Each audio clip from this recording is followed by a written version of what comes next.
Immunology के संदर्भ में आज हमारा टॉपिक है एंटीजन। इम्यूनोलॉजी के पहले हमने कुछ टॉपिक शेयर किए थे, तो उन्हीं टॉपिक में आज जो अगला टॉपिक है वो है एंटीजन। एंटीजन और एंटीबॉडी है, ये इम्यूनोलॉजी के दो बेसिक एलिमेंट्स हैं जिनको हम कह सकते हैं, और जिनका जिक्र बार बार हम अपने बोलने के दौरान वर्डिंग्स के अंदर हम बार बार किया करते हैं। तो एंटीजन का कंसेप्ट जानना हमें ज़रूरी है, क्योंकि हम कई बार जब ब्लड ट्रांसफ्यूजन की बात करते हैं तो वहाँ भी हम एंटीजन वर्ड यूज़ करते हैं। हिंदी में इसे प्रतिजन कहते हैं, और इसके अलावा जब भी हम इम्यून रेस्पॉन्स की बात करेंगे तो हम एंटीजन वर्ड यूज़ करते हैं। तो एंटीजन क्या है, ये कंसेप्ट हमें समझना बहुत ज़रूरी है।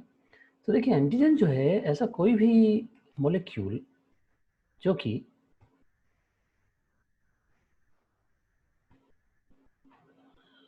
बॉडी के इम्यून सिस्टम को प्रोवोक कर सके।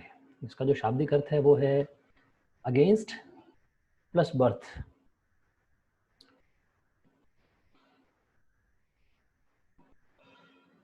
किसी भी चीज़ के अगर बॉडी में एंटर होने पर अगर इम्यून सिस्टम प्रोवोक होकर के और इम्यून रेस्पॉन्स अगर करता है, इम्यून रेस्पॉन्स अगर देता है, तो हम उसको एंटीजन कहेंगे। तो इम्यून रेस्पॉन्स दिया जाना ज़रूरी है। ऐसा तो हम, क्योंकि दिन प्रतिदिन हम बाहर घूमते हैं, अनेक चीज़ों के हम कांटेक्ट में आते हैं, खूब सारी चीज़ें, चाहे वो डस्ट हो, चाहे वो पोलन ग्रेन्स हों, चाहे वो छोटे छोटे एनिमल्स हों, चाहे वो पॉल्यूटेड एयर हो, हम अनेक चीज़ों के संपर्क में आते हैं। लेकिन अगर वो इम्यून सिस्टम को प्रोवोक नहीं करती है, तब तक हम उसको एंटीजन नहीं कहेंगे। तो एंटीजन वो मॉलिक्यूल, किसी भी प्रकार का वो मॉलिक्यूल जो कि इम्यून सिस्टम को प्रोवोक कर सकता है, इम्यून सिस्टम को प्रेरित कर सकता है कि वो बॉडी को इम्यूनिटी प्रोवाइड करवाए, या बॉडी को जिसके प्रति इम्यूनिटी प्रोवाइड करना जरूरी हो जाए, उसे हम एंटीजन या प्रतिजन कह करके बताते हैं। अब एंटीजन क्या हो सकता है? जब अनेक चीज़ों के हम संपर्क में आते हैं, तो ऐसी क्या चीज़ें हैं जो कि एंटीजन के रूप में डिफाइन की जाएंगी, या जिसको हम कंफर्म एंटीजन कहेंगे? ऐसे क्या चीज़ हो सकती है? तो ये प्रॉपर्टीज ऑफ एंटीजन है। सबसे पहली प्रॉपर्टी है कि बॉडी के लिए इसे फॉरेन होना चाहिए। जो बॉडी है, हमारी बॉडी जो है वो सेल से मिलकर बनी है, और बॉडी की अपनी जो सेल्स हैं वो बॉडी की खुद की सेल्स हैं, और बाहर का अगर कोई भी एलिमेंट, बाहर की अगर कोई भी सेल जो बॉडी की खुद की नहीं है, अगर वो बॉडी के संपर्क में आती है, तो वो एंटीजन के रूप में काम कर सकती है। तो जो पहली प्रॉपर्टी है एंटीजन की, वो ये है कि जो भी एंटीजन के रूप में काम कर रहा है उसको बॉडी के लिए फॉरेन होना चाहिए, बाहरी होना चाहिए। दूसरा, इट मस्ट बी बायोडिग्रेडेबल। इसको बायोडिग्रेडेबल होना चाहिए। डिग्रेडेबल, यहाँ गलती से एन लिख दिया है बी की जगह। तो बायोडिग्रेडेबल होना चाहिए, अर्थात बॉडी में ये कैपेसिटी होनी चाहिए कि वो उसको डिग्रेड कर सके। बायोडिग्रेडेबल होने का यहाँ मतलब ये होता है कि चाहे तो वो कार्बोहाइड्रेट की बनी हो, चाहे प्रोटीन की हो, चाहे फैट की बनी हो, या बॉडी के जो कॉन्स्टिट्यूएंट बॉडी का होता है, नॉर्मली जो सेल के कॉन्स्टिट्यूएंट्स होते हैं, उनसे वो बनी हो, और बॉडी जिसको डिग्रेड कर सके किसी भी तरीके से, चाहे एंजाइम्स के थ्रू, चाहे इम्यून सिस्टम के थ्रू। तो इट मस्ट बी बायोडिग्रेडेबल। अगर कोई चीज़ बायोडिग्रेडेबल नहीं है तो वो एंटीजन के रूप में काम नहीं कर सकती है। इसका बहुत अच्छा एग्जांपल है कि जब फ्रैक्चर हो जाता है, हड्डी टूट जाती है, तो डॉक्टर जो है उसको बोन के सपोर्ट के लिए अंदर स्टील की शाफ्ट रखते हैं, रॉड रखते हैं। तो वो एक एंटीजन नहीं है, हालांकि वो फॉरेन है बॉडी के लिए, लेकिन वो एंटीजन के रूप में काम नहीं करेगी, क्योंकि वो बायोडिग्रेडेबल नहीं है। इसी तरह हार्ट के अंदर पेसमेकर लगाते हैं, या बॉडी के अंदर कभी कोई फॉरेन चीज़ डॉक्टर ऑपरेशन के दौरान फॉर एग्जांपल स्टेंट लगाते हैं हार्ट में, वो एंटीजन के रूप में काम नहीं करेगी, क्योंकि वो बायोडिग्रेडेबल नहीं है। हालांकि वो फॉरेन है बॉडी के लिए, लेकिन क्योंकि वो बायोडिग्रेडेबल नहीं है, सो वो एंटीजन के रूप में काम नहीं करेगी। तीसरा है कि इसका जो मॉलिक्यूलर वेट है वो 8000 डाल्टन से ज़्यादा होना चाहिए किसी भी बॉडी, किसी भी फॉरेन पार्टिकल के लिए, कि वो एंटीजन के रूप में काम करे। अगर उसका मॉलिक्यूलर वेट अगर 8000 डाल्टन से ज़्यादा है, तो ही वो एंटीजन के रूप में काम करेगी। इससे छोटे पार्टिकल जो हैं वो एंटीजन के रूप में काम नहीं करते हैं। तो एक पर्टिकुलर मोलिकुलर वेट होना चाहिए, फॉरेन होना चाहिए और बायोडिग्रेडेबल होना चाहिए। अब एंटीजन जो है वो कुछ भी हो सकता है, प्रोटीन हो सकते हैं, पॉलीसैकेराइड्स हो सकते हैं, ऑर्गेनिक एसिड्स हो सकते हैं, बेस हो सकते हैं, हाइड्रोकार्बन हो सकता है, कुछ भी ऐसी चीज़ जो कि जिनमें ये प्रॉपर्टीज़ हों वो एंटीजन के रूप में काम कर सकती है, लेकिन उसको इम्यून सिस्टम को प्रोवोक करना चाहिए, तो हम कहेंगे कि ये कन्फर्म एंटीजन है। कई बार आपको पता है कि एलर्जीज़ होती हैं।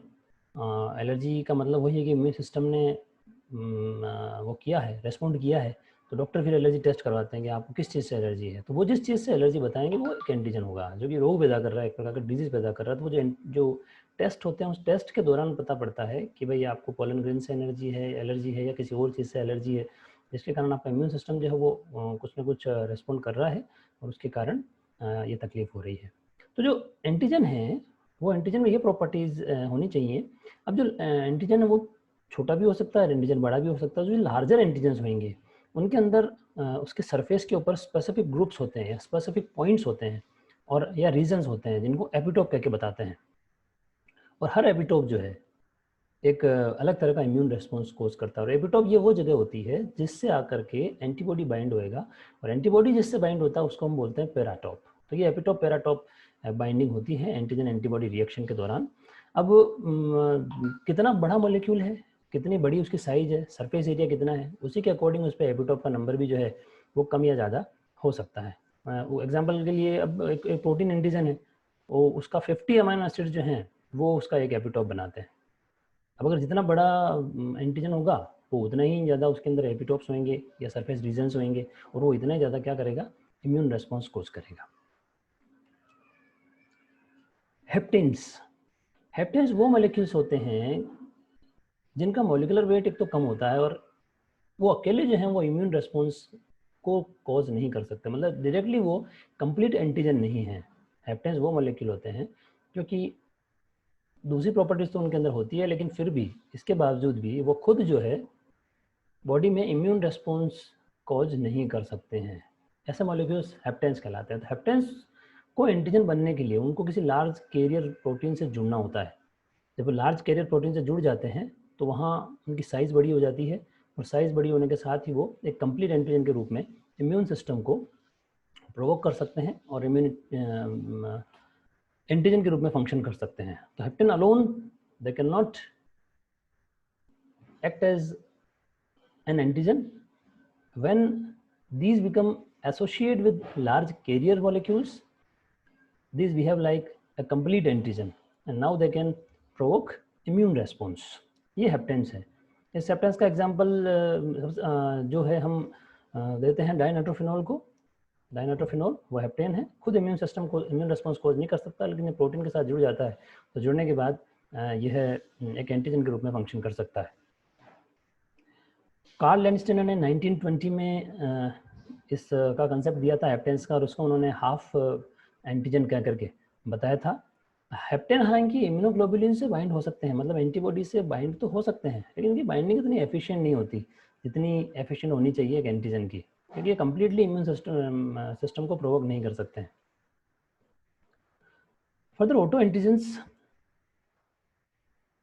एंटीजन वो एंटीजन्स हैं जो कि पार्ट तो बॉडी का ही है, सेल्स तो बॉडी की ही हैं या केमिकल्स तो बॉडी के ही हैं, लेकिन बॉडी उनको एज ए एंटीजन आइडेंटिफाई करती है।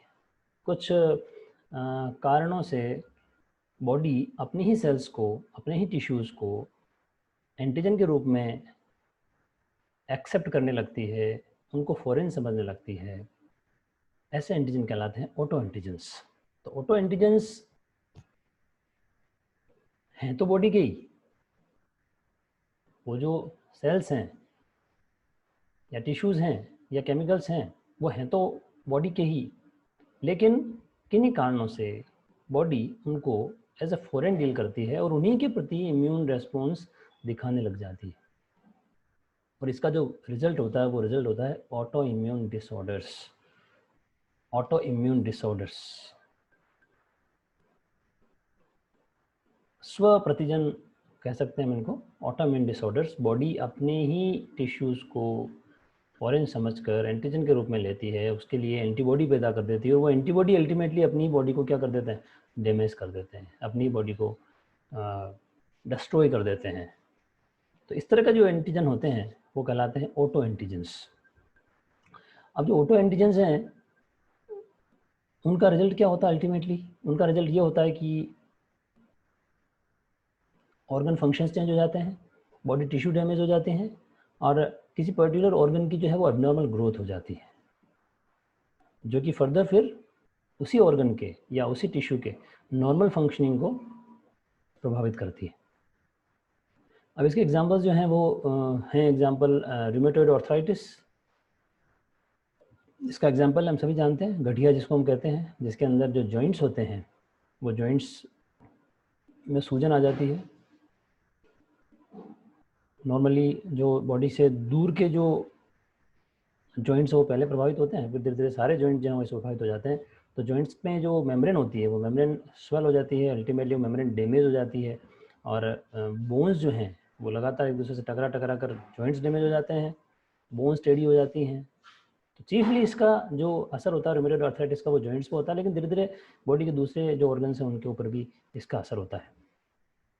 इसका टेस्ट रूटीन में जब हम डॉक्टर को दिखाने जाते हैं आर फैक्टर के रूप में वो टेस्ट करते हैं, जो कि ये करते हैं कि बताते हैं कि इसमें आर फैक्टर की कंसंट्रेशन कितनी है, जो कि आपके ऑटो एंटीजन की कंसंट्रेशन को वो लोग देखते हैं और बीमारी की सीवियरिटी को डिफाइन करते हैं। दूसरा एग्जांपल इसका एडिसन्स डिजीज़, जिसमें एडिनल ग्लैंड जो है वो इनफ हार्मोन प्रोड्यूस नहीं करती है। ग्रेव्स डिजीज़ है जिसके अंदर थायराइड ग्लैंड जो है वो ओवर एक्टिव हो जाती है।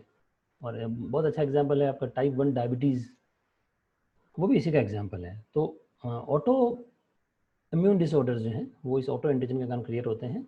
ऐसा कुछ रीज़न के कारण बॉडी खुद की बॉडी को ही डैमेज करने लग जाती है, खुद ही को बॉडी को ही ख़त्म करने लग जाती है, जिसके कारण ये डिफरेंट टाइप के ऑटो इम्यून डिसऑर्डर्स पैदा होते हैं।